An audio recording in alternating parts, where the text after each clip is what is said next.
Hello बच्चों, v को differentiate करके टोटल एक्सप्रेशन नहीं मिलेगा जो अभी तक मिलता हुआ आ रहा था स्ट्रेट लाइन में, बिकॉज स्ट्रेट लाइन में ac नहीं था, अब ac भी आ गया है, अब ac भी ऑन हो गया है। x गिवन हो, v निकालना हो, डिफरेंशिएट करते हैं, v से a निकालना हो, डिफरेंशिएट करते हैं, a से v निकालना हो, इंटीग्रेट करते हैं। अगर पार्टिकल एक पूरा चक्कर पूरा कर लेता है, एक राउंड पूरा कर लेता है, घूमकर उसी पॉइंट पर आ जाता है, what is displacement? Hello my dear students, बच्चों आज हम आपके लिए लेक्चर नंबर 9 लेकर आ गए हैं और इसमें हमें बात करनी है काइनेमैटिक्स ऑफ सर्कुलर मोशन की। ये बहुत ही इंपॉर्टेंट चैप्टर हमारे लिए है क्योंकि इस चैप्टर के अंदर जो हम पढ़ते हैं वो हमें डेली लाइफ से भी रिलेट करना होता है और बहुत सारे अलग अलग चैप्टर्स में देखा जाता है। जैसे कि काइनेमैटिक्स में भी आता है, लॉज ऑफ मोशन में भी आता है, vertical circular motion work power energy में भी आता है और रोटेशन में तो सर्कुलर मोशन का एक्सटेंडेड रूप ही देखा जाता है। हाँ, काइनेमैटिक्स में मैंने आपको सर्कुलर मोशन नहीं पढ़ाया था और बहुत सारे बच्चों ने कमेंट्स भी किया कि सर आपने सर्कुलर मोशन नहीं पढ़ाया है। तो वो मैंने इसलिए नहीं पढ़ाया था बेटा क्योंकि लॉज ऑफ मोशन में जब आप आते हो और बैंकिंग ऑफ रोड जैसे क्वेश्चंस को करते हो तो पुराना अगर आपने नहीं देखा है, पुराना आपको याद नहीं है तो आपको वहां पर दिक्कत आती है। तो इसीलिए मैंने काइनेमैटिक्स का और लॉज ऑफ मोशन का सर्कुलर मोशन एक साथ एक जगह पर पढ़ाने के लिए डिसाइड किया। ठीक है, तो आज के लेक्चर में हम बात करेंगे काइनेमैटिक्स ऑफ सर्कुलर मोशन की और नेक्स्ट लेक्चर में जाएंगे तो वहां बात करेंगे डायनामिक्स ऑफ सर्कुलर मोशन की, लॉज ऑफ मोशन के सर्कुलर मोशन की। ठीक है, तो काइनेमैटिक्स में हम क्या पढ़ते हैं? काइनेमैटिक्स में हम पढ़ते हैं about the speed, velocity, acceleration, angular velocity, angular acceleration, इन सब के बारे में और इनके आपस के रिलेशन में। ठीक है, और सर्कुलर मोशन की बात की जाए तो बेटा सर्कुलर मोशन तो हमारे चारों तरफ घिरा हुआ है। ठीक है, अगर हम कह रहे हैं पंखा घूम रहा है तो वो भी एक सर्कुलर मोशन है, हम कह रहे हैं डोर खुल रहा है तो वो भी एक सर्कुलर पाथ ही ले रहा है, हम कह रहे हैं पहिया घूम रहा है तो वो भी एक सर्कुलर मोशन ही है। तो हमारे चारों तरफ सर्कुलर मोशन ही सर्कुलर मोशन है। आप सब लोगों ने जायंट व्हील पे बैठा होगा, जायंट व्हील एक सर्कुलर मोशन का ही एक झूला है, merry go round circular motion. ठीक है, तो बहुत सारे एग्जांपल्स हमारे आसपास सर्कुलर मोशन के हैं। तो बेटा without further ado let us start our most interesting chapter circular motion. और सबसे पहले बात करते हैं सर्कुलर मोशन में आने वाली क्वांटिटीज की। तो जब हमने स्ट्रेट लाइन मोशन की बात करी थी तो वहां पर हमने लीनियर वेरिएबल्स के बारे में पढ़ा था। लीनियर वेरिएबल्स, ठीक है, क्या थे ये? Linear variables, linear variables. ठीक है, ओके, तो मैं थोड़ा ऊपर एकदम, थोड़ा फॉन्ट छोटा आ गया इसका, कोई नहीं। Linear variables, okay. और अब हम यहां पे क्या पढ़ने वाले बेटा? Angular variables, angular variables. Linear variables and angular variables में क्या क्या समानताएं हैं, क्या क्या डिफरेंसेस हैं, उनको हम सबसे पहले देखते हैं। तो जब हम स्ट्रेट लाइन मोशन की बात करते हैं तो मोशन को डिस्क्राइब करने के लिए सबसे पहले हमें बात करनी पड़ती है बेटा किसकी? पोजीशन की। और पोजीशन को दिखाने के लिए हम इस्तेमाल करते हैं बेटा एक्स कोऑर्डिनेट को। तो यहां पर हम बात करते हैं सबसे पहले बेटा पोजीशन की। तो यहां पर बेटा होता है एंगुलर पोजीशन, एंगुलर पोजीशन। यहां पोजीशन तो यहां एंगुलर पोजीशन। पोजीशन लिखा जाता है एक्स से, एंगुलर पोजीशन लिखा जाता है थीटा से। एक्स को मेजर करने के लिए आपके पास एक रेफरेंस पोजीशन जिसको आप ओरिजिन बोलते हैं वो होता है, और एंगुलर पोजीशन को मेजर करने के लिए आपके पास एक रेफरेंस लाइन होनी चाहिए, एक रेफरेंस लाइन होनी चाहिए। तो मान लिया हमारी रेफरेंस लाइन ये है, इससे हम एंगुलर पोजीशन को मेजर कर रहे हैं। मान लेते हैं पार्टिकल यहां पर है। अगर पार्टिकल यहां पर है तो what is the angular position? तो एंगुलर पोजीशन क्या है इसकी? तो हम कहेंगे एंगुलर पोजीशन इसकी है ये, that is theta, that is the angular position. So angular position theta से लिखी जाएगी और सिंपल पोजीशन एक्स से लिखी जाएगी। ठीक है, जब भी पोजीशन चेंज होती है, जब भी पोजीशन चेंज होती है तो क्या आता है? पोजीशन चेंज होने पर क्या आता है? वेलोसिटी आती है। तो हम कहते हैं वेलोसिटी क्या होता है? हम कहते हैं वेलोसिटी होता है v से लिखा जाता है, और ये होता है rate of change of position. जिस रफ्तार से x बदल रहा है वही तो v है, जिस रफ्तार से x बदल रहा है वही तो v है। तो यहां पर आते हैं हम, तो what is angular velocity? What is angular velocity? Angular velocity क्या होगा बेटा? एंगुलर वेलोसिटी, इसको हम ओमेगा से लिखेंगे, इसको हम ओमेगा से लिखेंगे, और हम कहते हैं कि जिस रफ्तार से ये एंगल चेंज हो रहा होगा वो रफ्तार एंगुलर वेलोसिटी होगी। तो मान लेते हैं कि ये यहां से डी थीटा आगे बढ़ गया, डी थीटा कहां आगे बढ़ गया, ठीक है ना। तो डी थीटा अगर वो dt टाइम में बढ़ा, dt टाइम में अगर वो डी थीटा बढ़ा, तो यहां पर इस लाइन के घूमने की जो रफ्तार है वो रफ्तार कितनी हो जाएगी बेटा? उसको बोलेंगे बेटा हम ओमेगा। क्या बोलेंगे उसको बेटा? ओमेगा बोलेंगे, ठीक है। क्या बोलेंगे उसको? हम ओमेगा बोलेंगे। हम बोलेंगे इस लाइन में घूमने की रफ्तार क्या है? ओमेगा है, ठीक है। और इसकी वैल्यू कितनी आएगी बेटा? इसकी वैल्यू आने वाली बेटा D theta by dt, D theta by dt, ठीक है। अच्छा, जब भी पार्टिकल चलेगा एक तो वेलोसिटी आती है, दूसरा आता है बेटा डिस्प्लेसमेंट। क्या आता है बेटा? Displacement. What is displacement? Displacement क्या होता है बेटा? डिस्प्लेसमेंट होता है change in position delta x. वैसे ही हम यहां पर क्या बोल सकते हैं? एंगुलर डिस्प्लेसमेंट बोल सकते हैं, एंगुलर डिस्प्लेसमेंट बोल सकते हैं। एंगुलर डिस्प्लेसमेंट क्या होगा बेटा? ये होगा बेटा change in position delta theta. तो मान लेते हैं जो इसकी पोजीशन है, मान लेते हैं जो इसकी पोजीशन है वो चेंज हो रही है, और लेट अस से वो चेंज हो रही है थीटा 1 से लेकर थीटा 2 तक जा रही है, थीटा 1 से लेकर थीटा 2 तक जा रही है, ठीक है। थीटा 1 पर था, कहां चला गया? थीटा 2 पर चला गया। तो what is the angular displacement? Then angular displacement will be equals to theta 2 minus theta 1, ठीक है। अगर ये बहुत छोटा हो जाएगा तो यही डेल्टा थीटा डी थीटा बन जाएगा, अगर ये बहुत छोटा हो गया तो यही डेल्टा थीटा डी थीटा बन जाएगा, ठीक है। और टाइम से डिवाइड करेंगे dt तो हमें ओमेगा मिल जाएगा। आ रही बात समझ में?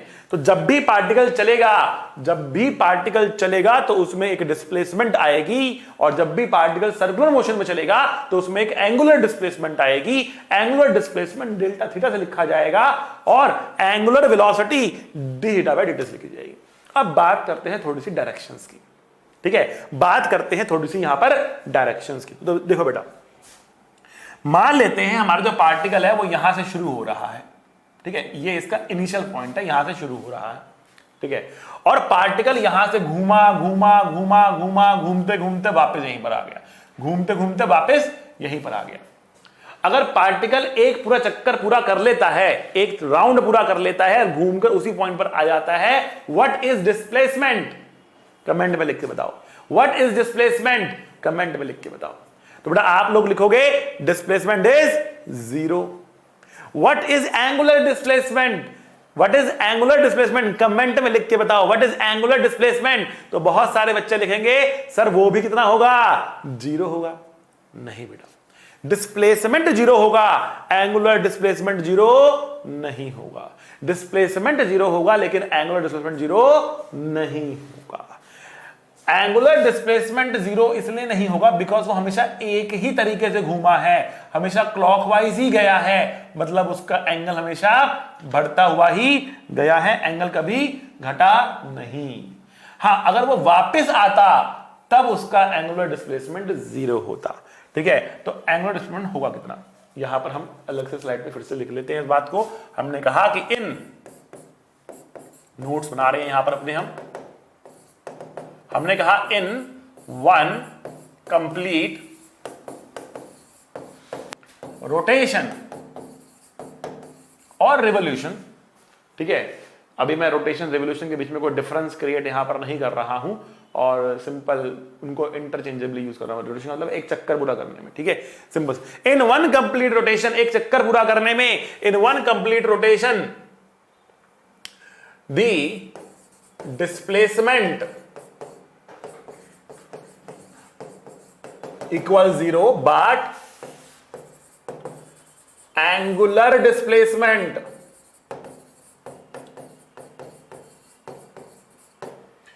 is not equal to 0। क्यों 0 नहीं है? कितनी होगी फिर? तो एंगुलर डिस्प्लेसमेंट होगी बेटा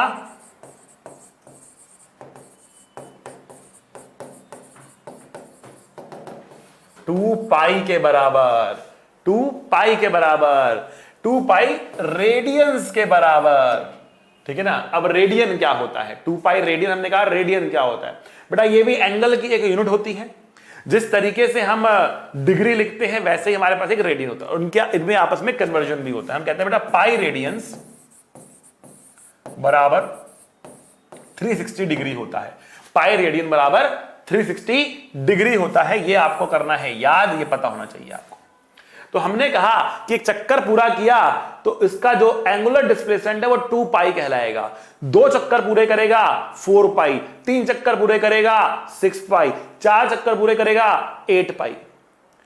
एंगुलर डिस्प्लेसमेंट 0 इसलिए नहीं हो रहा क्योंकि वो हमेशा एक ही डायरेक्शन में घूम रहा है। यहां से चालू किया, हमेशा एक ही डायरेक्शन में घूम रहा है।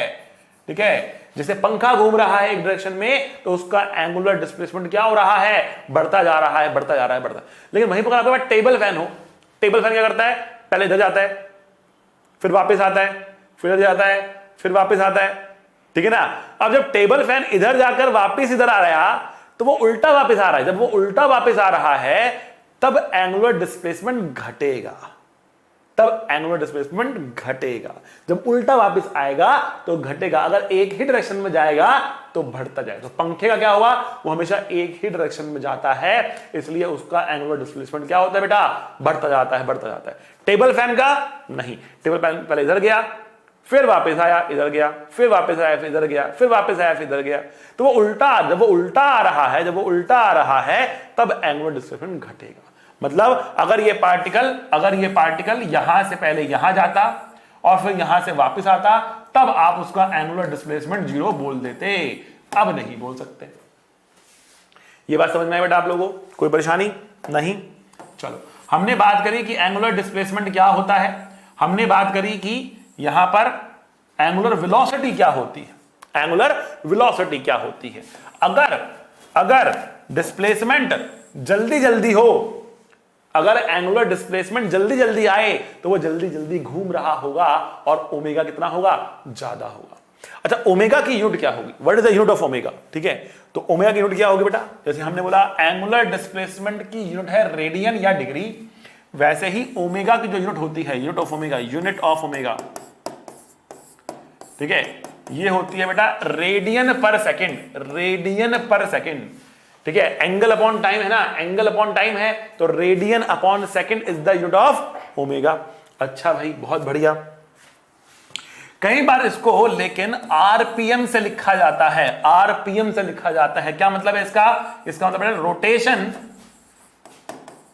पर मिनट, रोटेशन पर मिनट। आरपीएम का मतलब है रोटेशन पर मिनट, मतलब एक मिनट में कितने रोटेशन हो रहे, एक मिनट में कितने रोटेशन हो रहे। तो अब आप बताओ, आरपीएम को अगर रेडियन पर सेकंड में कन्वर्ट करना है तो क्या कन्वर्जन फैक्टर आएगा? कमेंट करके बताओ। आरपीएम को अगर कन्वर्ट करना है रेडियंस पर सेकंड में तो क्या कन्वर्जन फैक्टर आने वाला है? तो देखो, हम कह रहे हैं 1 रोटेशन पर मिनट का मतलब क्या है? एक मिनट में कितनी रोटेशन है? एक है, तो एक रोटेशन मतलब कितना एंगल?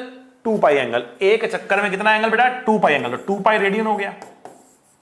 बट 2 पाई रेडियन तो एक मिनट में हुआ ना, 2 पाई रेडियन तो एक मिनट में हुआ ना। एक सेकंड में कितना होगा? एक सेकंड में कितना होगा?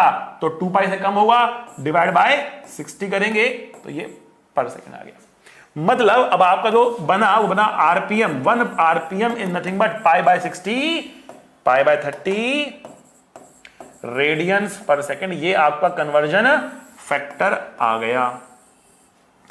10 आरपीएम दोगे तो 10 पाई बाय 30 कर दोगे, 20 आरपीएम को होगे तो 20 इंटू पाई बाय 30 कर दोगे। तो आप पाई बाय 30 से मल्टीप्लाई करोगे, you will get in radiance per second. तो एक तो ये बड़ा कन्वर्जन आपको याद होनी चाहिए। ठीक है, कन्वर्जन आपको याद होनी चाहिए। आरपीएम के रेडियन पर सेकंड में जो कन्वर्जन होती है, ये कन्वर्जन आपको याद होनी चाहिए। ठीक है भाई, बहुत बढ़िया, आगे बढ़ते हैं। What is the direction of angular velocity? Angular velocity की डायरेक्शन क्या होती है? Angular velocity की डायरेक्शन क्या होती है? So angular velocity की डायरेक्शन बेटा राइट हैंड रूल से निकलती है। ठीक है, अगर आप राइट हैंड की फिंगर्स को जैसे जैसे पार्टिकल घूम रहा है वैसे वैसे घुमाओगे तो thumb will give the direction of angular velocity. तो पहली बात तो एंगुलर वेलोसिटी की डायरेक्शन सर्कल के प्लेन के परपेंडिकुलर होती है, सर्कल के प्लेन के परपेंडिकुलर होती है, तो बाहर आती हुई होगी या अंदर जाती हुई होगी, या तो बाहर आती होगी या अंदर जाती हुई होगी। ठीक है, अब अगर हम कह रहे हैं कि ये घूम रहा है एंटी क्लॉकवाइज इस तरीके से, कौन सी डायरेक्शन है ये, क्लॉकवाइज या एंटी क्लॉकवाइज? ये है एंटी क्लॉकवाइज। घड़ी घूमती है ऐसे, जैसे घड़ी घूमती है उसको हम बोलते हैं बेटा क्लॉकवाइज, ये उल्टा जा रहा है तो ये क्या है, ये है एंटी क्लॉकवाइज, ये है एंटी क्लॉकवाइज। ठीक है, अगर ये उल्टा जा रहा है इस तरीके से तो राइट हैंड की फिंगर्स, राइट हैंड, आपका राइट हैंड लेना है, मेरा तो ये हैंड है ही, राइट हैंड जो फिंगर्स हैं, अगर आप ऐसे कर्ल करोगे, ऐसे कर्ल करोगे, थंब बाहर की तरफ आएगा, अगर आप ऐसे कर्ल करोगे थंब बाहर की तरफ आएगा। ठीक है, तो आप बोलोगे ओमेगा किस तरफ है, बाहर की तरफ है, ओमेगा किस तरफ है, बाहर की तरफ है। ठीक है, अगर ये क्लॉकवाइज ऐसे होता तो आप कहते अंदर की तरफ है, तो आप कहते अंदर की तरफ है। ठीक है, तो इस तरीके से आप ओमेगा की डायरेक्शन को देख सकते हो बच्चा। अच्छा, जैसे ही वेलोसिटी आया तो हम एक और टर्म का नाम लेते हैं एक्सेलरेशन का। हम कहते हैं एक्सेलरेशन आ सकता है, और एक्सेलरेशन के दो फॉर्मूले होते हैं बेटा, एक होता है बेटा dv/dt एक फॉर्मूला होता है, और एक फॉर्मूला होता है बेटा इसका v/dv/dx, v/dv/dx होता है। ठीक है, ऊपर नीचे dx से मल्टीप्लाई डिवाइड करके ये v/dv/dx फॉर्मूला इसका बन जाता है बेटा। ये दो फॉर्मूले हमारे पास एक्सेलरेशन के लिए आते हैं। एक्सेलरेशन क्या करता है, एक्सेलरेशन वेलोसिटी को बदलता है। तो वैसे ही जैसे ही हमने यहां पर ओमेगा की बात करी तो यहां पर एक टर्म और आती है जिसको हम बोलते हैं बेटा एंगुलर एक्सेलरेशन। क्या बोलते हैं, angular acceleration. Now angular acceleration alpha से लिखा जाता है, और ये क्या करता है angular acceleration, angular acceleration angular velocity को बदलता है, एंगुलर एक्सेलरेशन एंगुलर वेलोसिटी को बदलता है, और इसके दो फॉर्मूले होते हैं, D omega by D T होता है, या फिर अल्फा का वैल्यू होता है omega D omega by D theta, omega D omega by D theta. ठीक है ना, omega D omega by D theta, दो इसकी वैल्यूज होती है। एक वैल्यू क्या होती है, D omega by D T होती है, और दूसरी बेसिकली यहां पर हो क्या रहा है, यहां पर बिल्कुल सिंपल सा काम हो रहा है, जो रोल यहां पर एक्स का है वो रोल यहां पर थीटा का है, जो रोल यहां पर वी का है वो रोल यहां पर ओमेगा का है, जो रोल यहां पर एक्सेलरेशन का है वो रोल यहां पर अल्फा का है। बिल्कुल सेम टू सेम, बिल्कुल सेम टू सेम, 1 to 1 आपको मैचिंग यहां पर दिख रही होगी। जैसा जैसा यहां पड़ा वैसा वैसा यहां पढ़ना है, दोनों बिल्कुल आइडेंटिकल मुझे दिख रहे हैं। ठीक है, चलिए भाई और बातें करते हैं यहां पर। देखो, हमने कहा कि भाई v है dx/dt, ठीक है, और हमने कहा ओमेगा है d(θ/dt). सिमिलैरिटीज देखो अब आप, ठीक, हमने कहा a है dv/dt, और हमने कहा अल्फा है d ओमेगा/dt। फिर हमने कहा कि a है v dv/dt, फिर हमने कहा कि अल्फा है ओमेगा d ओमेगा/d थीटा। जो मैं कह रहा था आपको, x and theta, v and omega, v and omega, ठीक है, और यहां पर dx था, सॉरी यहां पर dx था, ठीक है, x and थीटा। ठीक, अच्छा, ये तो आपके जर्नल फॉर्मूलेस हो गए जो हमेशा वैलिड है, ये आपके जनरल फॉर्मूलेस हो गए जो हमेशा वैलिड हैं। ये लीनियर वाले केस में, ये एंगुलर वाले केस में, ये हमेशा वैलिड है। अब आगे बात करते हैं। देखो, अगर हम यहां पे कह रहे हैं कि एक्सेलरेशन कांस्टेंट है, एक्सेलरेशन कांस्टेंट है, तो हम क्या यूज करते हैं, इक्वेशंस ऑफ मोशन को इस्तेमाल करते हैं। तो हम कहते हैं बेटा कि v होता है dx/dt, या फिर v होता है u प्लस at, और s होता है ut plus half at square, और v स्क्वायर होता है u स्क्वायर प्लस 2as। ठीक है, अब अगर हम कहें कि अल्फा कांस्टेंट है, अल्फा कांस्टेंट है, वहां पर a कांस्टेंट था, यहां पर अल्फा हमने कांस्टेंट ले लिया। a क्या करता है, वेलोसिटी को बदलता है, अल्फा क्या करता है, ओमेगा को बदलता है। अगर ए कांस्टेंट था, इक्वेशन ऑफ मोशन लगाई, अगर अल्फा कांस्टेंट है तो हम फिर से इक्वेशन ऑफ मोशन लगा सकते हैं। कौन सी इक्वेशन ऑफ मोशन बनेगी? Omega equals to omega not plus alpha T, v की जगह पर ओमेगा, u की जगह पे ओमेगा नॉट, a की जगह पे अल्फा, t की जगह पर t। ठीक है, आगे बढ़ते हैं।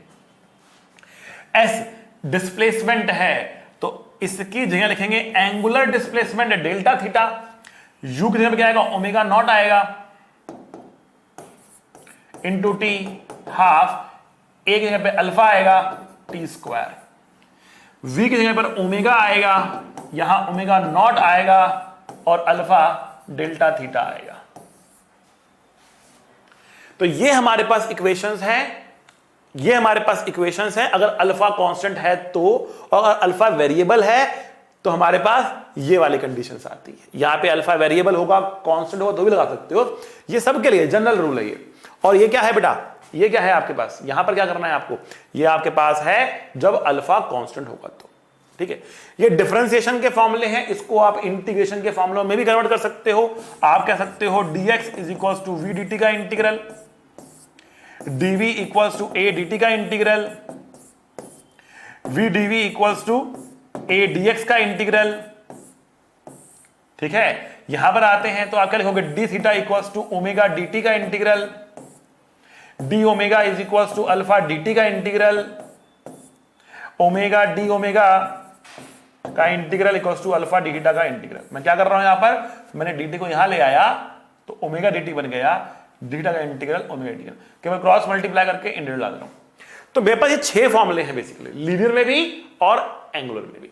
अच्छा, लीनियर में मैंने आपको एक रूल सिखाया था, आरजी रूल, याद है? आरजी रूल, आरजी रूल क्या था बेटा?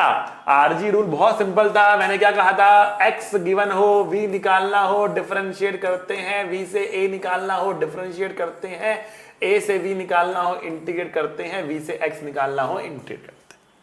ठीक, बिल्कुल सेम टू सेम हम यहां पे बोल सकते हो, सेम टू सेम, कोई डिफरेंस है ही नहीं। हम कह रहे हैं कि अगर आपको थीटा से वी निकालना हो, ओमेगा निकालना हो, डिफरेंशिएट करेंगे, ओमेगा से अल्फा निकालना हो, डिफरेंशिएट करेंगे, अल्फा से ओमेगा निकालना हो, इंटीग्रेट करेंगे, ओमेगा से थीटा निकालना हो, इंटीग्रेट करेंगे। तो बिल्कुल वैसे ही क्वेश्चन आपके हो जाते हैं सॉल्व, कोई डिफरेंस नहीं आता।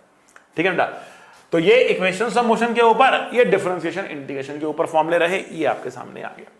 तो अभी आपको एंगुलर वेरिएबल समझ में आ गए होंगे। लीनियर वेरिएबल आप पढ़ते हुए आ रहे थे, एक्स वी ए, ये तीनों पढ़ते हुए आ रहे थे।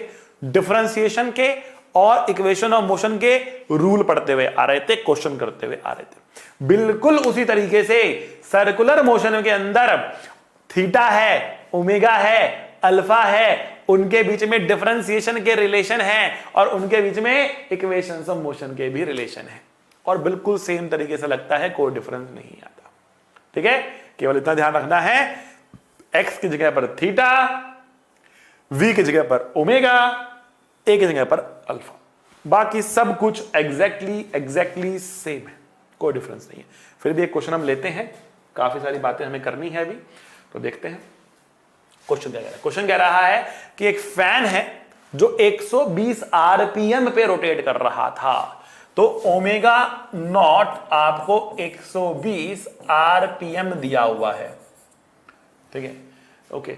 अगर आपको इसे कन्वर्ट करना है रेडियन पर सेकंड में, तो π/30 से आप करेंगे मल्टीप्लाई और आपका रेडियन पर सेकंड में ये हो जाएगा कन्वर्ट। ठीक है, कर लेते हैं कन्वर्ट। तो इसको हम बोल सकते हैं 120 into π/30, that means 4 pi radians per second, radians per second. ठीक, When it was switched off, उसके बाद हमने स्विच ऑफ कर दिया, तब क्या हुआ? It takes 10 seconds to come to rest. 10 second में ये रुक गया।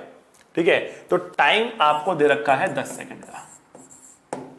If the fan retards uniformly, मतलब रिटार्डेशन, एंगुलर रिटार्डेशन यूनिफॉर्म है, मतलब अल्फा कांस्टेंट है, then find the number of rotations it takes. कितनी रोटेशंस ये लेता है रुकने से पहले, ये आपको बताना है, ये आपको बताना है। ठीक, तो देखो मैंने यहां पर क्या कहा, मैंने कहा कितना रोटेशन लेकर ये रुकेगा, अल्फा कितना होगा, हम पहले यहां पर समझ निकालने की कोशिश करते हैं। तो क्योंकि अल्फा क्या है? कांस्टेंट है, ठीक है, तो हम इक्वेशन ऑफ मोशन का इस्तेमाल करेंगे या डिफरेंशिएशन का इस्तेमाल करेंगे? ऑब्वियसली हम इक्वेशन ऑफ मोशन का इस्तेमाल करेंगे। हम क्या बोलेंगे? हम लिखेंगे omega equals to omega not plus alpha into t. कितना ओमेगा हमारे पास? 4 पाई। तो फाइनल कितना है? 0। इनिशियल है 4 pi alpha into T. T कितना है? 10 सेकेंड। तो यहां से मुझे अल्फा मिल गया, कितना मिला? 2 पाई बाय 5 माइनस रेडियंस पर सेकेंड स्क्वायर। इसको मैं यहां पर लेकर आया तो नेगेटिव आया, डिवाइड बाय 10 करा तो 2/5 बचाई। ठीक है, अल्फा की वैल्यू मुझे मिल गई, बट क्वेश्चन ने हमें अल्फा निकालने को नहीं कहा, कितने चक्कर लगाएगा ये निकालने को कहा। ठीक है, तो आइए देखते हैं कैसे निकले, कितने चक्कर लगाएगा। तो अब हम क्या करने वाले हैं? अब हम करने वाले हैं दूसरी इक्वेशन का इस्तेमाल, और हम कहेंगे अब omega square is equals to omega naught square plus 2 alpha delta theta. हमें डेल्टा थीटा मिल जाएगा। तो ओमेगा कितना है बेटा? 0 है। ओमेगा नॉट कितना है? ओमेगा नॉट कितना है बेटा? ओमेगा नॉट हमारे पास है 4 पाई, इसको करेंगे स्क्वायर। अल्फा, अल्फा कितना है बेटा? Minus 2 pi by 5। ठीक है, डेल्टा थीटा, डेल्टा थीटा यहां लिखेंगे तो ये कितना हुआ बेटा? 4 pi by 5 delta theta 16 pi square. Pi से एक पाई कटेगा, 4 से ये 4 आ जाएगा, और यहां से डेल्टा थीटा की वैल्यू मिलेगी 20 पाई रेडियंस। ये बेटा एंगल है, लेकिन क्वेश्चन ने आपसे एंगल नहीं पूछा, से नंबर ऑफ रोटेशंस पूछ लिया था। तो हम अब यूनिटरी मेथड लगाएंगे, बोलेंगे 2 pi radian equal to 1 rotation. 2 pi radian equal to 1 rotation. 1 radian equals to 1 by 2 pi rotation. And 20 pi radian equals to 20 pi divide by 2 pi rotation. मतलब कितना हुआ बेटा? ये 10 रोटेशन हुआ, 10 रोटेशन। तो 10 चक्कर ये लगाने वाला है, 10 चक्कर लगाएगा और रुकेगा। 10 सेकंड में 10 चक्कर लगाकर ये पंखा रुक जाएगा। तो बेटा इस तरीके क्वेश्चन है, जैसा कि आपने वहां पर क्या था, मैंने केवल समझाने के लिए कि आरपीएम को कैसे कन्वर्ट करना है, इक्वेशंस कैसे बनानी है, ये क्वेश्चन मैंने आपको दिखाया। अभी हमें और गंभीर बातें करनी है, तो बढ़ते हैं बेटा आगे, थोड़ा आगे बढ़ते हैं। अभी हम समझ चुके हैं क्या क्या बातें समझ चुके हैं, मैं यहां पे साइड में लिख देता हूं। हम बातें समझ चुके हैं क्या कि थीटा क्या होता है, ओमेगा क्या होता है, अल्फा क्या होता है, इनके बीच में आपस में रिलेशन क्या होते हैं। हम ये भी समझ चुके हैं कि ओमेगा की वैल्यू होती है डी थीटा बाय dt और अल्फा की वैल्यू होती है डी ओमेगा बाय dt, और अल्फा की value omega D omega by D theta भी होती है। इसके बाद अल्फा कांस्टेंट होता है, तो इक्वेशंस ऑफ मोशन भी लगा सकते हैं। यहां पर इतनी बातें हमें समझ में आ चुकी हैं, लेकिन अब थोड़ी सी और गंभीर बातें हमें करनी है, जो आमतौर पर बहुत क्लियरिटी के साथ बच्चों को समझ में नहीं आती हैं। तो एकदम बेटा सीरियस हो जाओ, एकदम सीरियस हो जाओ, कुर्सी की पेटी बांध लो। अब आपके सामने बहुत बहुत बहुत बढ़िया बात आने वाली है अबाउट एक्सेलरेशन। ठीक है बेटा, तो मेरा पहला क्वेश्चन बेटा यहां पर आपसे यह है कि एक्सेलरेशन और वेलोसिटी के बीच में कौन कौन से एंगल्स पॉसिबल हैं। एक्सेलरेशन और वेलोसिटी के बीच में कौन कौन से एंगल्स पॉसिबल हैं। ठीक है ना, पॉज करके एक बार कमेंट करो कि सर ये एंगल हमारे हिसाब से पॉसिबल हैं, इनके अलावा कोई और नहीं पॉसिबल। तो कुछ बच्चों ने जवाब दिया होगा सर 0 एंगल हो सकता है और 180 भी हो सकता है। कुछ बच्चों ने 0 और 180 का नाम लिया होगा। अच्छा, कुछ बच्चों ने कहा होगा कि सर 90 भी हो सकता है, तो कुछ ने 0 बोला होगा, 90 बोला होगा और 180 बोला होगा। ठीक है ना, तो मेरे ख्याल से 50% जनता जो है वो यही बात सोचते हुए आती है, ठीक है, कि वेलोसिटी एंड एक्सेलरेशन के बीच में 0 180 या 0 90 180 ये 3 एंगल्स पॉसिबल होते हैं। लेकिन वास्तविकता ये है बेटा कि वेलोसिटी और एक्सेलरेशन के बीच में, वेलोसिटी और एक्सेलरेशन के बीच में 0 से लेकर 180 तक सारे एंगल्स पॉसिबल होते हैं। एक्यूट एंगल भी पॉसिबल होते हैं, ऑब्ट्यूज एंगल भी पॉसिबल होते हैं। All angles are possible between velocity and acceleration. ठीक है, कैसे एग्जाम्पल समझने की कोशिश करते हैं। तो सपोज करते हैं हमने एक पार्टिकल को यहां से फेंक दिया, पार्टिकल कुछ इस तरीके से गया और जमीन पर आके टकराया। ठीक, अच्छा जी, जब ऐसा हो रहा है तो देखो यहां पर जो एक्सेलरेशन है वो होती है जी डाउनवर्ड, और जो वेलोसिटी है ये तो आपके सामने बनी ही हुई है। वेलोसिटी हमारे पास कुछ ऐसे है, ऐसी वेलोसिटी एंड एक्सेलरेशन। अच्छा जी, थोड़ा सा और आगे बढ़ते हैं, यहां पर आते हैं। ये तो बिल्कुल ये वाला पॉइंट हो गया, थोड़ा यहां पर भी तो ऐसे ही है ना। अच्छा, वेलोसिटी किस डायरेक्शन में होती है? What is the direction of velocity? Velocity किस डायरेक्शन में होती है? Velocity is always along tangent. Velocity is always along tangent. Velocity हमेशा टेंजेंट की डायरेक्शन में होती है, इस बात को आपको रखना है ध्यान। ठीक है बच्चों, तो यहां पर आएंगे तो वेलोसिटी डायरेक्शन क्या होगी? ये होगी। यहां पर आएंगे तो वेलोसिटी डायरेक्शन क्या होगी? ये होगी। यहां पर भी ऐसे, यहां पर भी ऐसे, यहां पर भी ऐसे। एक्सेलरेशन की डायरेक्शन क्या होती है? एक्सेलरेशन की डायरेक्शन क्या होती है बच्चों? तो एक्सेलरेशन प्रोजेक्टाइल के केस में हमेशा डाउनवर्ड है। Acceleration is vertically downward, vertically downward in projectile. वैसे वो हमेशा फोर्स की डायरेक्शन में होती है, वैसे वो हमेशा फोर्स की डायरेक्शन में होती है, नेट फोर्स की डायरेक्शन में होती है। तो यहां पर आते हैं तो यहां पर एक्सेलरेशन ऐसे, यहां पर ऐसे, यहां पर देखो, ध्यान से देखो, यहां पे जो एंगल है, यहां पे जो एंगल है वो एंगल कितना है? एक्यूट है, ऑब्ट्यूज है कि 90 है? तो ये एंगल है बेटा ऑब्ट्यूज, ऑब्ट्यूज। ये एंगल क्या है बेटा? 90 है। ये एंगल कितना है बेटा? ये एक्यूट एंगल है, ये एक्यूट एंगल है। ठीक है, so the angle between V and A, angle between V and A can be acute, can be obtuse, can be 90, it can be anything between 0 to 180। 0 और 180 के बीच में कुछ भी हो सकता है।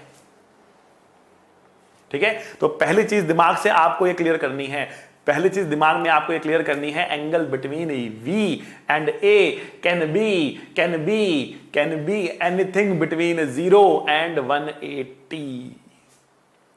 ठीक है, चलिए, तो अगर ये बात है तो हम ये कह सकते हैं कि मान लेते हैं कि ये एक्सेलरेशन है और ये वेलोसिटी है और इनके बीच में एंगल थीटा है।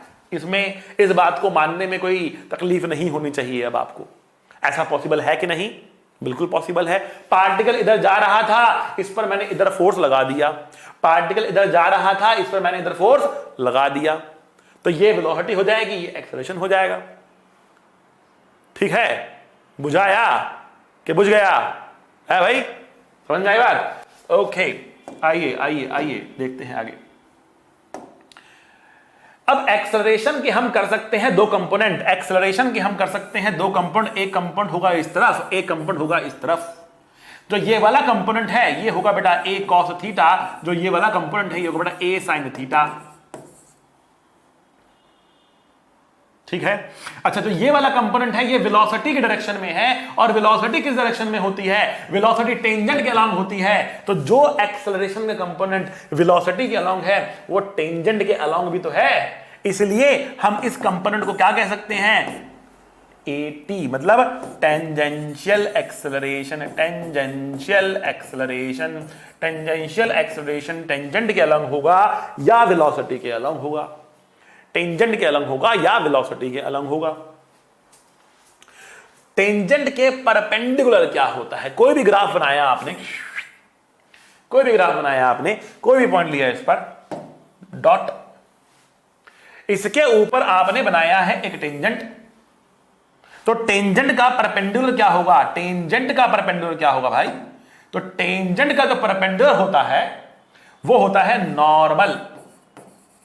नॉर्मल, ठीक है, ये क्या है? टेंजेंट, ये क्या है? नॉर्मल। तो एक्सेलरेशन के हमने करे दो टुकड़े, एक्सेलरेशन के हमने करे दो टुकड़े। एक टुकड़ा टेंजेंट के अलोंग गया, उसको हमने कहा टेंजेंशियल एक्सेलरेशन। दूसरा टुकड़ा उसके जो परपेंडिकुलर होगा उसको हम कहेंगे AN या फिर नॉर्मल एक्सेलरेशन। लेकिन अभी आप सर खुजा रहे होंगे कि सर हम एक्सेलरेशन के दो टुकड़े कर क्यों रहे हैं, हम एक्सेलरेशन के दो टुकड़े कर क्यों रहे हैं। Why we are breaking the acceleration into two components. हम इसलिए ब्रेक कर रहे हैं इसे क्योंकि क्योंकि क्योंकि क्योंकि क्योंकि क्योंकि एक्सेलरेशन करता क्या है, एक्सेलरेशन चेंजेस वेलोसिटी। कोई शक? एक्सेलरेशन चेंजेस वेलोसिटी, कोई शक? नो शक? बेशक। आइए, अगर वेलोसिटी को एक्सेलरेशन चेंज करता है तो वेलोसिटी के पास होती हैं दो चीजें। वेलोसिटी के पास होती हैं दो चीजें, कौन कौन सी? Velocity can be changed by changing first its speed, second its direction, और both। वेलोसिटी के पास होती हैं दो चीजें, एक होता है क्या? मैग्नीट्यूड, जिसको बोलते हैं स्पीड, और दूसरा होता है क्या? डायरेक्शन। वेलोसिटी एक वेक्टर क्वांटिटी है, इसके पास है दो चीजें, एक है मैग्नीट्यूड, दूसरा है डायरेक्शन। एक्सेलरेशन को, वेलोसिटी को बदलना है, और उसको बदलने के लिए वो चाहे तो स्पीड भी बदल सकता है और चाहे तो डायरेक्शन भी बदल सकता है। स्पीड भी बदल सकता है और डायरेक्शन भी बदल सकता है। हम क्या बात कर रहे थे? हम बात कर रहे थे कि हमने एक्सेलरेशन के दो टुकड़े करे क्यों? हमने इसलिए दो टुकड़े करे क्योंकि स्पीड बदलने का काम टेंजेंशियल एक्सेलरेशन को मिला है और डायरेक्शन बदलने का काम नॉर्मल एक्सेलरेशन को मिला है। जो ये दो टुकड़े हैं एक्सेलरेशन के, ये दो अलग अलग काम करते हैं। जो ये टुकड़े हैं एक्सेलरेशन के, ये दो अलग अलग काम करते हैं। टेंजेंशियल एक्सेलरेशन स्पीड बदलता है, नॉर्मल एक्सेलरेशन डायरेक्शन बदलता है। नॉर्मल एक्सेलरेशन डायरेक्शन बदलता है, ठीक है। तो tangential acceleration changes speed, normal acceleration changes direction, ठीक है। तो रिमेंबर दैट टेंजेंशियल एक्सेलरेशन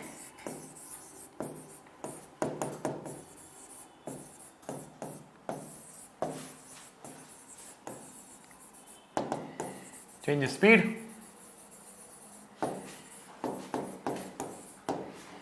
ठीक है, and normal acceleration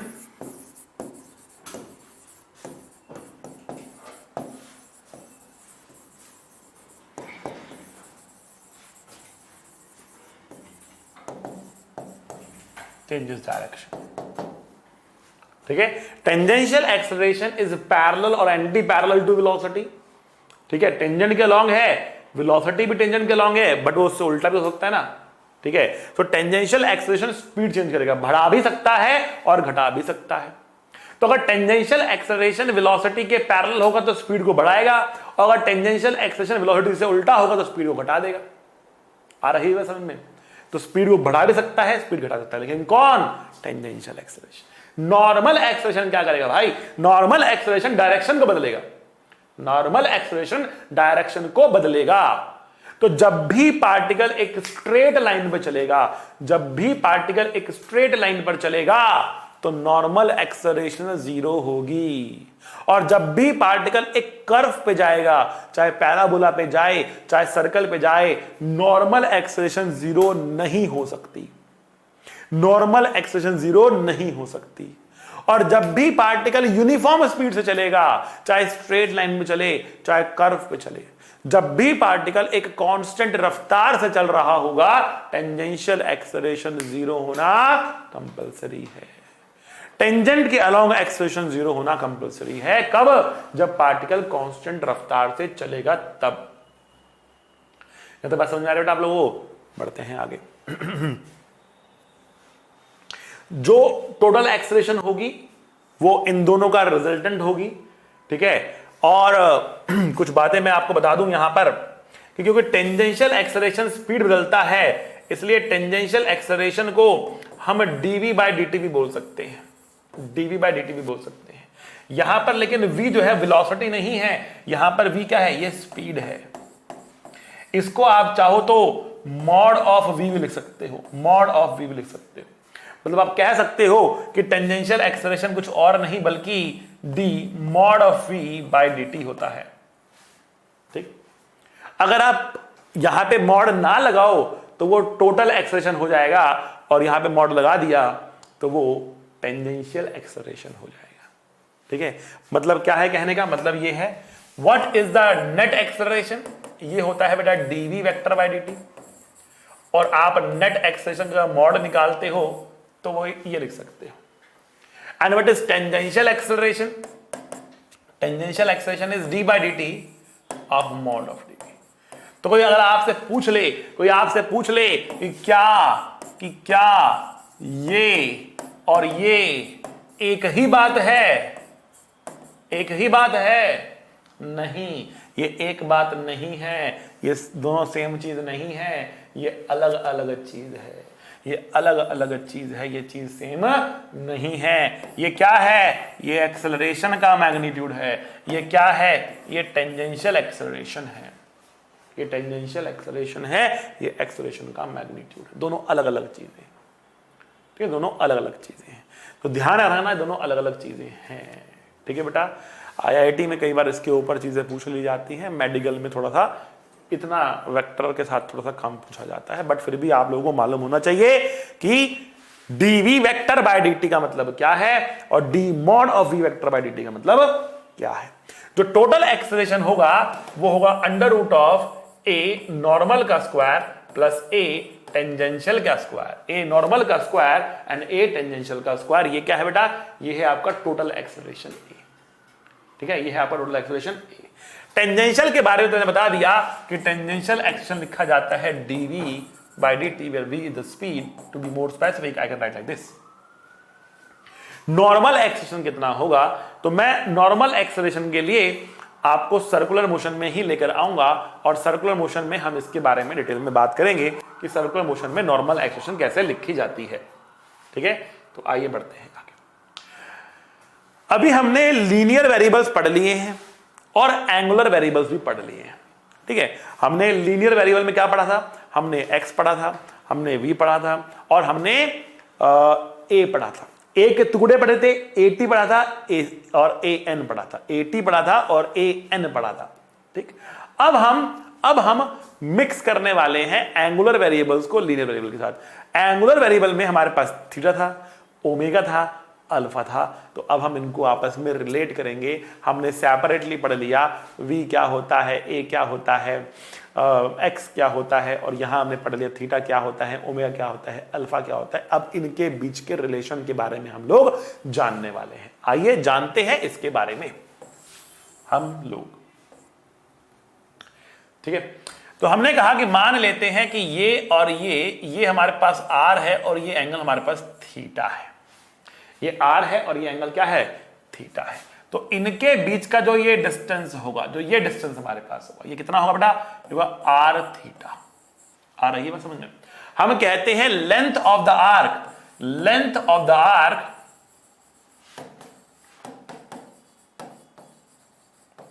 length of the arc is equals to radius into angle in radiance.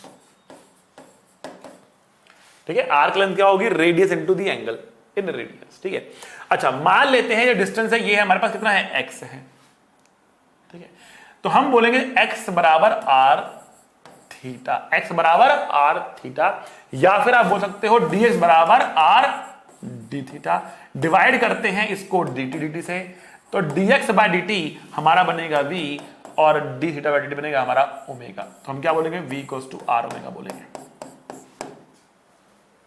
v equals to r omega. पहला relation में मिल चुका है, v बराबर r ओमेगा, v बराबर r ओमेगा।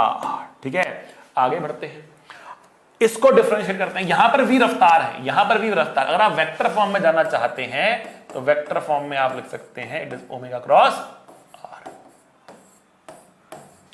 वेक्टर फॉर्म में बेटा क्रॉस प्रोडक्ट के साथ लिखा जाता है इस तरीके से, v vector is omega cross r vector होता है, ठीक है ना, that is v vector equals to omega cross r vector. लेकिन बहुत ज्यादा कुछ इसके बारे में आपको सोचने की जरूरत फिलहाल नहीं है, आपको चिंता करनी है v equals to r omega scalar form की ही, जो मैंने आपको बताया। तो v बराबर आर ओमेगा हमारे पास यहां पर है। अब देखिए इसको अगर मैं डिफरेंशिएट कर दूं तो v रफ्तार है, रफ्तार का डिफरेंशिएशन क्या होगा, टेंजेंशियल एक्सेलरेशन। टेंजेंशियल एक्सेलरेशन होता है बेटा dv बाय dt, रफ्तार का डिफरेंशिएशन किया ये आया। r तो कांस्टेंट है सर्कुलर मोशन के अंदर, ओमेगा का डिफरेंशिएशन करना पड़ेगा हमको, v को डाला r ओमेगा, r बाहर आया जाएगा। d ओमेगा बाय dt क्या होता है, d ओमेगा बाय dt मतलब alpha, a tangential equals to r alpha, a tangential equals to r alpha हमारे पास ये आ चुका है, a tangential equals to r alpha हमारे पास आ चुका है। So tangential acceleration r alpha के बराबर होती है, टेंजेंशियल एक्सेलरेशन r अल्फा के बराबर होती है। ये टोटल नहीं है, टेंजेंशियल है, ध्यान रखना। टोटल के लिए मैं कुछ में सिंपल a लिख रहा हूं, at मतलब टेंजेंशियल एक्सेलरेशन, मैं लिख देता हूं यहां पे टेंजेंशियल एक्सेलरेशन है ये।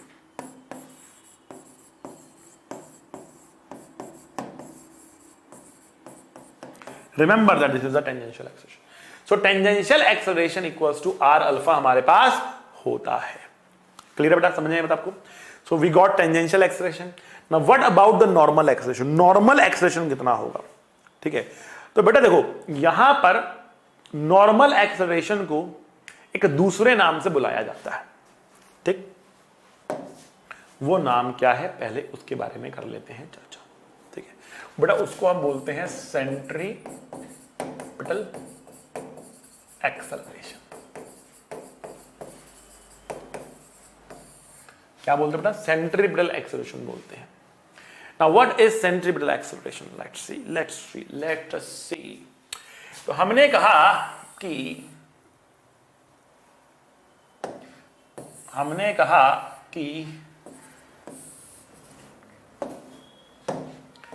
ये वेलोसिटी है, हमने कहा कि ये वेलोसिटी हमारे पास है, ठीक है। एक्सेलरेशन के दो कंपोनेंट हो सकते हैं, ठीक। एक कंपोनेंट वेलोसिटी के डायरेक्शन में हो सकता है जो टेंजेंशियल कहलाएगा, और दूसरा कंपोनेंट वेलोसिटी के परपेंडिकुलर होगा जो वेलोसिटी डायरेक्शन को घुमाने काम आएगा। तो अब इसके परपेंडिकुलर डायरेक्शन या तो ये बनेगी या फिर ये बनेगी, यही पॉसिबिलिटी है। इसके परपेंडिकुलर डायरेक्शन या तो ये बनेगी या फिर ये बनेगी, यही पॉसिबिलिटी है। अगर ये वाले डायरेक्शन में नॉर्मल एक्सेलरेशन होता तो सर्कल इस तरफ बेंड होता, पर इस तरफ तो बेंड नहीं हो रहा ना, इस तरफ बेंड हो रहा है।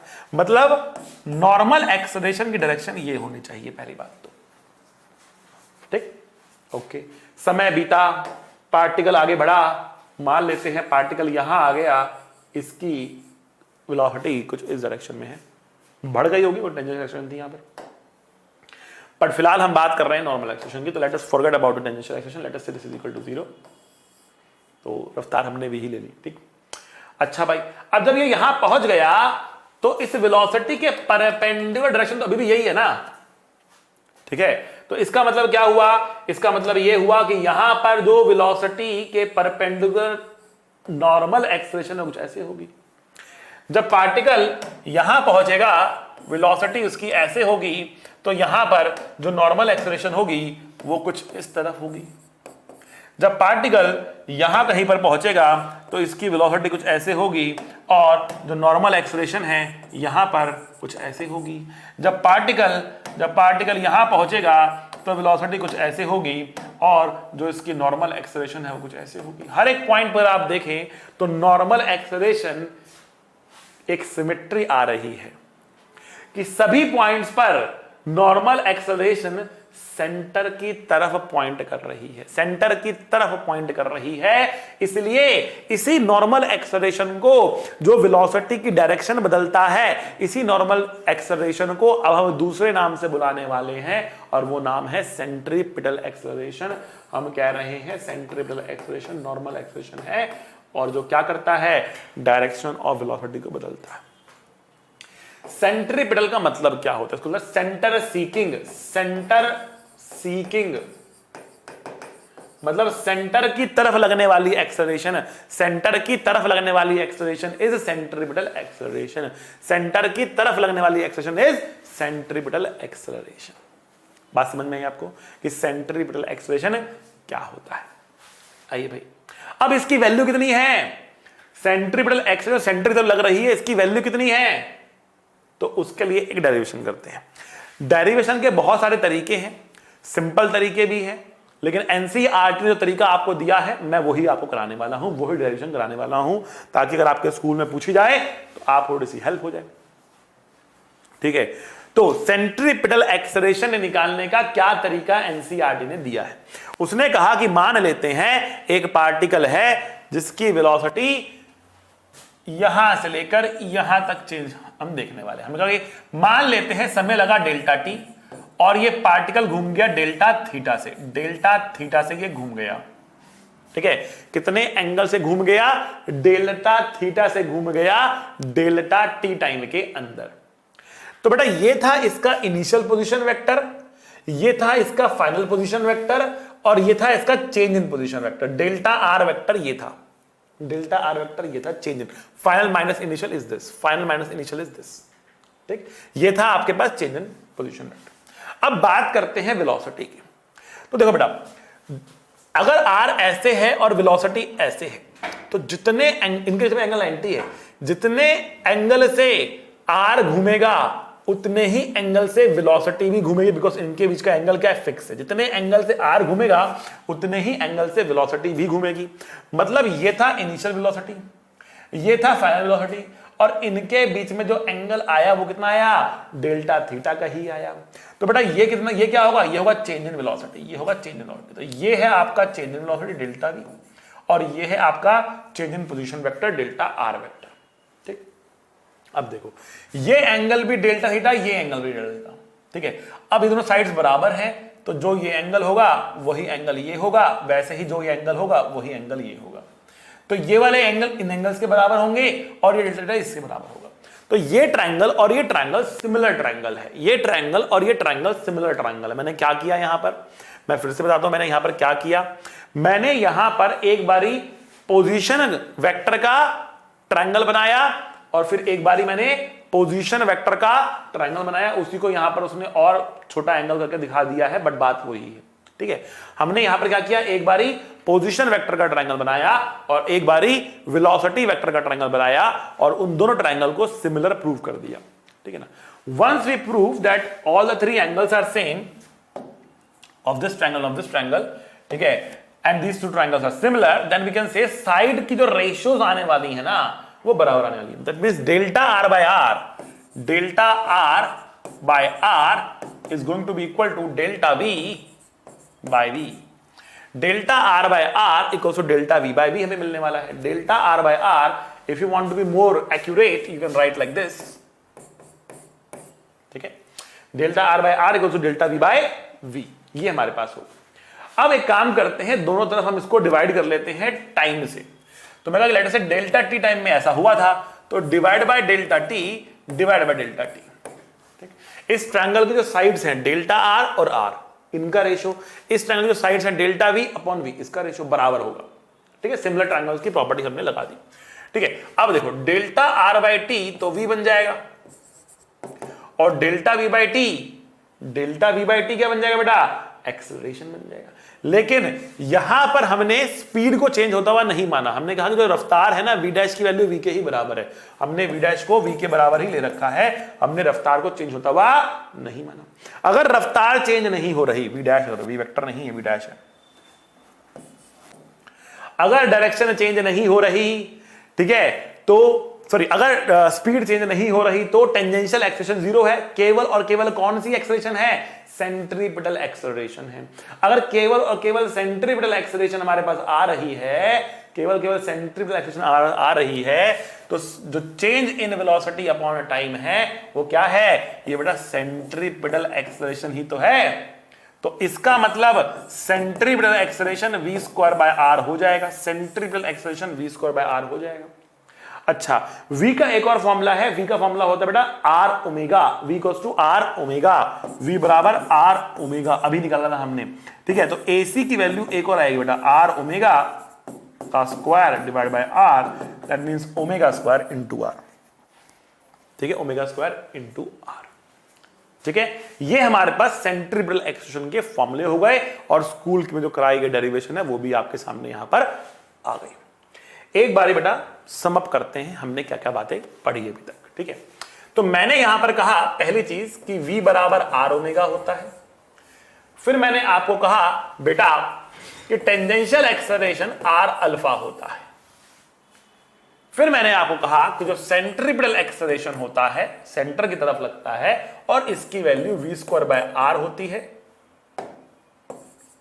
या फिर ओमेगा स्क्वायर इंटू r होती है। यहां पे स्मॉल r मैंने रेडियस ऑफ द सर्कल ले रखा है। जो टोटल एक्सेलरेशन होती है वो अंडर रूट ऑफ at का स्क्वायर होता है प्लस ac का स्क्वायर होता है। टेंजेंशियल एक्सेलरेशन को आप dv बाय dt भी बोल सकते हो, जहां पर v यहां पर क्या है, स्पीड है। तो ये सारे फॉर्मूले हमने अभी तक देख लिए, ये चीजें आपको मालूम होनी चाहिए, ये चीजें आपको मालूम होनी चाहिए, ठीक है बेटा। आगे बढ़ते हैं।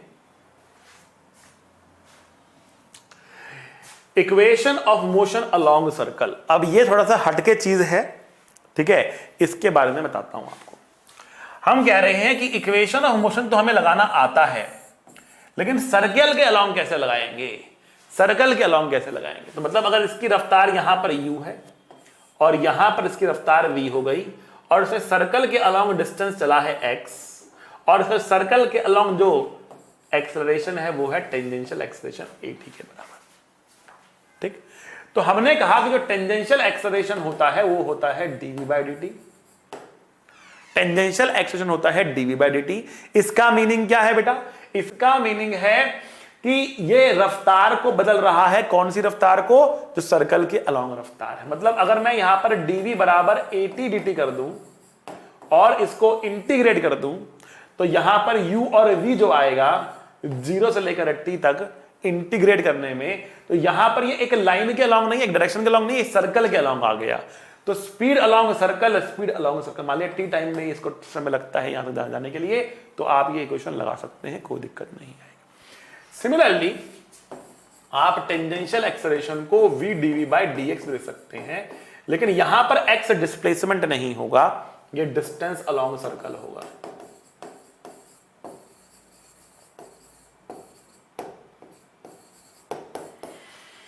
ये डिस्टेंस अलोंग सर्कल होगा, ये डिस्टेंस अलोंग सर्कल होगा। मतलब आप लिख सकते हैं यहां पे v dv u से लेकर v integration at into dx, 0 से लेकर x। यहां पर x डिस्टेंस अलोंग सर्कल होगा और 0 से लेकर v तक की वैल्यू हम यहां पर लिख सकते हैं, ठीक है। आई बात समझ में? ओके भाई। और अगर टेंजेंशियल एक्सेलरेशन कांस्टेंट होगा, अगर टेंजेंशियल एक्सेलरेशन कांस्टेंट होगा, मतलब हम कह रहे हैं if tangential acceleration is constant, if tangential acceleration is constant, तो क्या होगा, तो हम कह रहे हैं अगर टेंजेंशियल एक्सेलरेशन कांस्टेंट होगा तो हम इक्वेशन ऑफ मोशन भी लिख सकते हैं, v is equals to u plus a tangential into t. Total नहीं डालना, यहां पर टेंजेंशियल डालना है और u एंड v किसी डायरेक्शन में नहीं है, सर्कल के अलोंग है, इसका ध्यान रखना।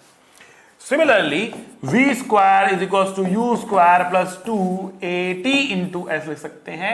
यहां पर s क्या होगा, in fact I should write x क्या होगा, डिस्टेंस अलोंग सर्कल होगा, ये टेंजेंशियल एक्सेलरेशन होगी। साथ में हम बोल सकते हैं x बराबर ut plus half a tangential into t का स्क्वायर। x क्या है, डिस्टेंस अलोंग सर्कल। इन बातों को आपको रखना है ध्यान। बहुत सारे कॉन्सेप्ट और बहुत सारी बातें बता दी हैं। अगेन मैं जानता हूं थोड़ा सा हैवी हो गया होगा आप लोगों के लिए, ठीक है ना, लेकिन क्या करें, सर्कुलर मोशन थोड़ा सा टॉपिक हैवी है। 2 लेक्चर इसलिए मैंने अपने रखे हैं, काइनेमेटिक्स के लिए अलग और डायनामिक्स के लिए अलग, ठीक है। इसको बढ़िया से आपको पढ़ना है। 1-2 क्वेश्चन हम यहां पे फटाफट बनाकर देख लेते हैं, ठीक है। आइए चलिए, अब क्वेश्चन ये कह रहा है कि r की वैल्यू है 2 मीटर के बराबर, v की वैल्यू है 2t। कह रहा है find the acceleration of the particle at T बराबर 2 सेकेंड। पॉज करिए, फटाफट आंसर लिखिए अपना सॉल्व करके कमेंट्स के अंदर। ठीक है, चलो कर लिया होगा तो मैं सॉल्व करके दिखाता हूं। आइए, हमने कहा जो रेडियस है वो 2 मीटर का है और जो वेलोसिटी की रफ्तार है वो है 2t। Find the acceleration of the particle at T बराबर 2 सेकेंड। तो बच्चे गलती करते हैं और करते हैं, अच्छा एक्सेलरेशन पूछा है, चलो भाई dv बाई dt लगाते हैं। d बाई dt, v कितना है 2t है, आंसर हमारा 2 आया, आंसर है 2 मीटर पर सेकंड स्क्वायर। गलत। ये बेटा ये केवल और केवल टेंजेंशियल आया है अभी आपके पास, सेंट्रीपिटल नहीं आया। टेंजेंशियल एक्सेलरेशन 2 मीटर पर सेकंड स्क्वायर है, बिल्कुल ठीक, लेकिन टोटल एक्सेलरेशन ये अभी नहीं आया है। सेंट्रीपिटल एक्सेलरेशन बेटा v स्क्वायर बाय r होता है। तो v कितना है बेटा 2t है, तो 2t का स्क्वायर, और r कितना है, r बेटा 2 ही है आपके पास, तो 4t का स्क्वायर डिवाइड बाय 2 करेंगे तो 2t का स्क्वायर इज सेंट्रीपिटल एक्सेलरेशन।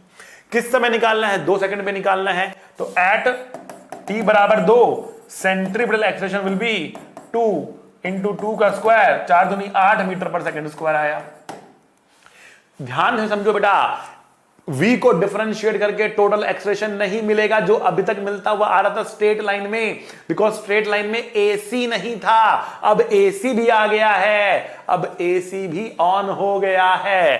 ठीक है, तो AC के लिए आपको ध्यान रखना है कि v स्क्वायर बाय r का फॉर्मूला भी यूज करना होगा।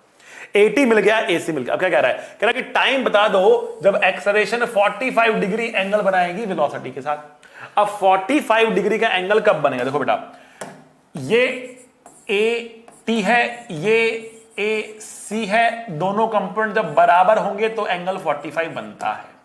तो 45 डिग्री के एंगल का मतलब है AC का AT के बराबर होना। ठीक है, AC की वैल्यू कितनी है, AC की वैल्यू है 2t स्क्वायर, AT की वैल्यू तो 2 ही आ रही है, कांस्टेंट आ रही है, 2 आ रही है, कोई दिक्कत नहीं है। तो t की वैल्यू कितनी है बेटा, 1 सेकंड, मतलब 1 सेकंड में इनके बीच का एंगल क्या होगा, इनके बीच का एंगल जो है वो 1 सेकंड होगा। ठीक है, खैर हमने AT निकाला, हमने AC निकाला, हमें टोटल एक्सेलरेशन निकालनी थी, तो टोटल एक्सेलरेशन की वैल्यू हम यहां पे निकाल देते हैं। टोटल एक्सेलरेशन होता है बेटा अंडर रूट ऑफ AT का स्क्वायर प्लस AC का स्क्वायर। तो अंडर रूट ऑफ यहां पर 2 है, तो 2 का स्क्वायर प्लस 8 का square, 64 plus 4 that is equal to root 68। समझे बेटा, ये हमारा आंसर आने वाला है, ये हमारा आंसर आने वाला है। ठीक है, एक और क्वेश्चन कर लेते हैं फटाफट। आइए, अब क्वेश्चन कह रहा है R हमें दे रखा है, मतलब हमें एक सर्कल में रेडियस दे रखा है 2 मीटर का, हमें दे रखा है कि जो इनिशियल रफ्तार है वो 0 है, रुका हुआ था इनिशियली, और टेंजेंशियल एक्सेलरेशन 3 मीटर पर सेकंड स्क्वायर की है और कांस्टेंट है। दैट मींस हम equation of motion along circle लगा सकते हैं। कह रहा है एक्सेलरेशन कितना है इसका 2 सेकंड पे। अभी कहोगे एक्शन दे तो रखा है, फिर एक्शन क्यों पूछ रहा है, कांस्टेंट ही तो है, नहीं सेंट्रीपिटल तो आएगा ना, टेंजेंशियल कांस्टेंट है, सेंट्रीपिटल के लिए आपको v चाहिए, तो v कैसे निकालेंगे, इस बार डिफरेंशिएशन इंटीग्रेशन नहीं करेंगे, v is equals to u plus a tangential into t लिखेंगे। ठीक है, v is equals to u 0 है, टेंजेंशियल एक्सेलरेशन 3 टाइम t ले लिया हमने, v की वैल्यू कितनी आ गई, 3t आ गई। Now tell me what is centripetal acceleration, centripetal acceleration होता है v स्क्वायर बाय r, मतलब 9t स्क्वायर, r कितना है 2 है, ये सेंट्रीपिटल एक्सेलरेशन आ गया। ठीक है, अच्छा जी, अब 2 सेकंड में पूछ रहा है, तो एट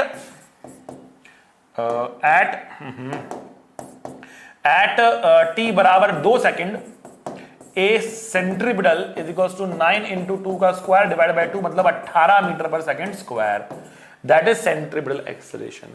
ये सेंट्रीपिटल एक्सेलरेशन है, ये टेंजेंशियल एक्सेलरेशन है, तो बेटा बताओ what is the total acceleration, under root of 3 का स्क्वायर प्लस 18 का स्क्वायर, 3 कॉमन आ जाएगा, 1 प्लस 6 का स्क्वायर अंदर बचेगा। ठीक है, तो ये 3 रूट 37 हमारा आंसर आ जाएगा।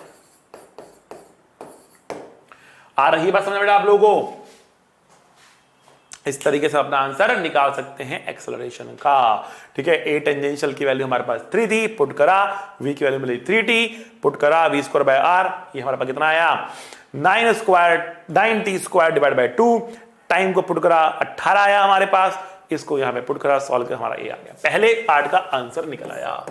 दूसरा पार्ट कह रहा है टाइम बताओ when the acceleration makes an angle 37 degree with the velocity. तो देखो बेटा, हमने कहा जो टेंजेंशियल एक्सेलरेशन है वो कितनी है 3 है, फिक्स है। जो सेंट्रीपिटल एक्सेलरेशन है वो कितनी है बेटा हमारे पास 9t स्क्वायर बाय 2 है किसी भी टाइम t पर। अब कह रहा है कि ये एंगल 37 डिग्री हो जाए, ये एंगल 37 डिग्री हो जाए, ये नेट एक्सेलरेशन है, इसका वेलोसिटी के साथ एंगल 37 डिग्री हो जाए।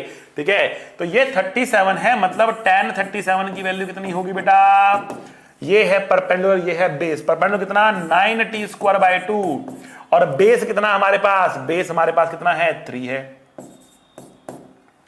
ठीक है, तो ये कितना होगा बेटा 3t स्क्वायर बाय 2 हो गया, 3t स्क्वायर बाय 2 हो गया। tan 37 कितना होता है 3/4, सो 3/4 बराबर 3t स्क्वायर बाय 2। ठीक है, तो t की वैल्यू कितनी आएगी, t की वैल्यू आएगी 1/√2, तो 1/√2 साइन टाइम के बाद ये 37 डिग्री का एंगल बनाएगा। 1/√2 सेकंड के बाद ये 37 डिग्री का एंगल बनाएगा, 37 डिग्री का एंगल बनाएगा।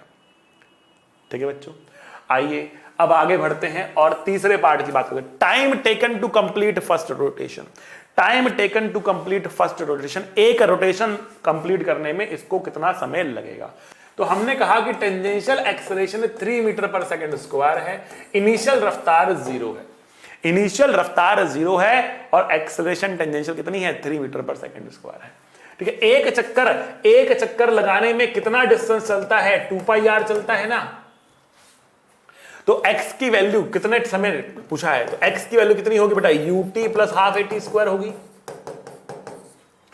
तो 2 इंटू 2πr कितना है 2 ही हमारे पास, u कितना है 0 है, टेंजेंशियल एक्शन कितना है 3 है, t का स्क्वायर।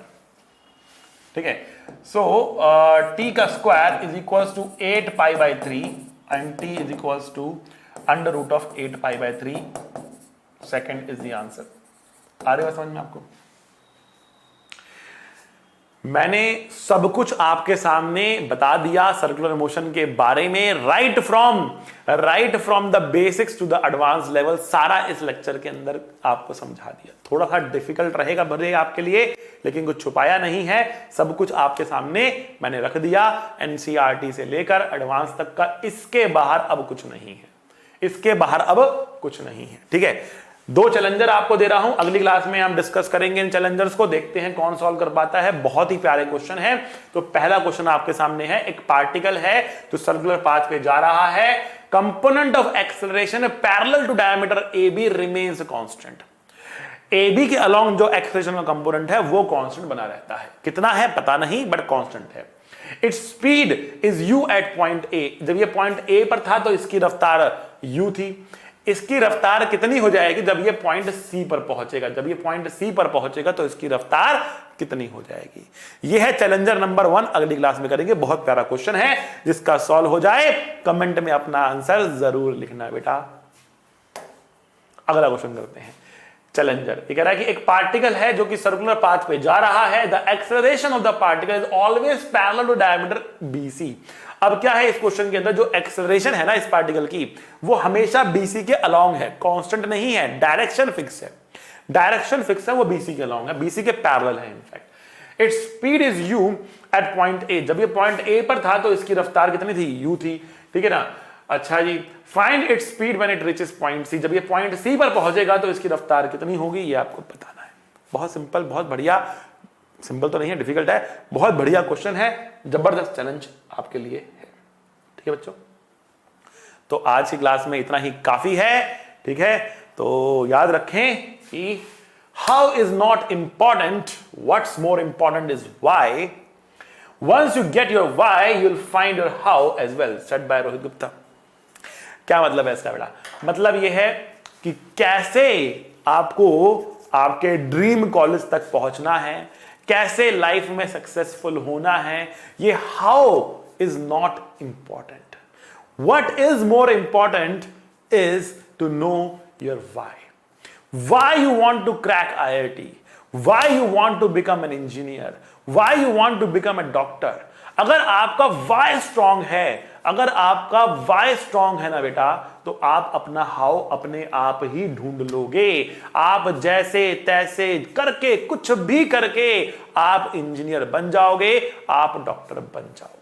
आपका वाई स्ट्रांग होना चाहिए कि मुझे क्यों इंजीनियर बनना है, मुझे क्यों डॉक्टर बनना है। एक बार अंदर ये पैशन आ गया तो आप अपने आप ही अपने हाउ को ढूंढ लोगे और इंजीनियर या डॉक्टर या लाइफ में जो बनना चाहते हो वो बन जाओगे। ठीक है, so try to search your why and see how strong your why is. मिलेंगे अगली क्लास में, पढ़ते रहिएगा। सी यू, टाटा, बाय बाय। पढ़ाई करते रहें। All the very best.